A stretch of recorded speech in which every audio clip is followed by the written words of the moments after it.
Spoiler alert, swimming, a popular form of exercise easy on the joints, turns out to not be good for weight loss. You're working hard, burning calories, so why don't the inches and pounds come off? Watch the video to find out.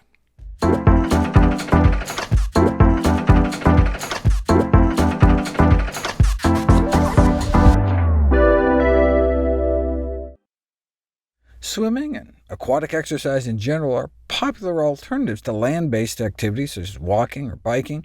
The buoyancy helps take some of the weight-bearing stress off the joints, but swimming appears to be less effective for weight loss. Obese women were randomized into an hour a day of walking, cycling, or swimming. 6 months later, the walkers lost an average of 17 pounds. The cyclists lost an average of 19 pounds. And the swimmers didn't lose an ounce. In fact, they actually gained 5 pounds. Gauging skin folds to estimate body fat, the measurement slimmed more than 40% in the walking and cycling groups, but there was no change at all in the swimming group. What's going on? And check this out. The more the women walked, the more they lost weight. The more the women biked, the more they lost weight. But the more laps they did didn't seem to matter. Even an hour a day, no weight loss. What is going on? Well, it turns out that some exercise boosts appetite more than others. See, while land-based exercise does not stimulate a compensatory increase in appetite and calorie intake, the same cannot be said for water-based exercise. In contrast to walking, in contrast to running, and in contrast to cycling, swimming can significantly heighten hunger within hours. This may explain why swimmers tend to have more body fat than runners of equal caliber, even though they may be actually expending more calories during training. If anything, you'd think swimming might lead to even greater weight loss since you're losing heat to the water, but swimming didn't seem to work at all. The cold, it turns out, may actually be the culprit. If you exercise in warm water, about 90 degrees Fahrenheit, it does not boost your appetite more than exercising on land. After the same workout in cool water, about 70 degrees Fahrenheit, people can end up eating more than twice as much at a meal an hour later.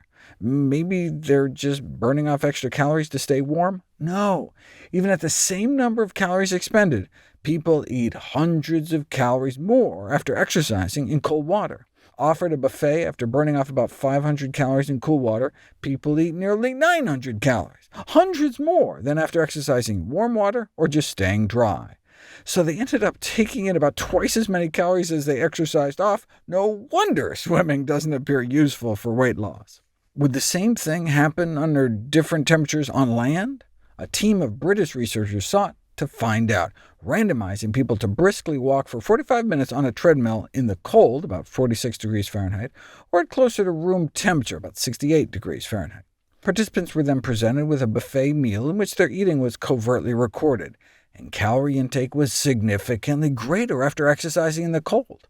Though walking is often prescribed for overweight individuals, the researchers conclude, if walking was to take place in a cold environment, such as in the winter, then this may stimulate food intake. In the warmer months, though, obesity researchers suggest exercising outdoors may be preferable to an air-conditioned gym. All studies to date on the effects of hot and cold environments have found that exercising in cool water or under cool conditions on land led to an increase in post-workout calorie intake. What about a quick dip in the pool after you exercise? Australian researchers found that immersion in water for 15 minutes, cool or warm, after a running session resulted in increased calorie intake. What is it about getting wet that whets your appetite? Maybe they got to chill after getting out before they could change into dry clothes. This suggests that though a cool shower after a workout may be invigorating, it might be better to stick to hot.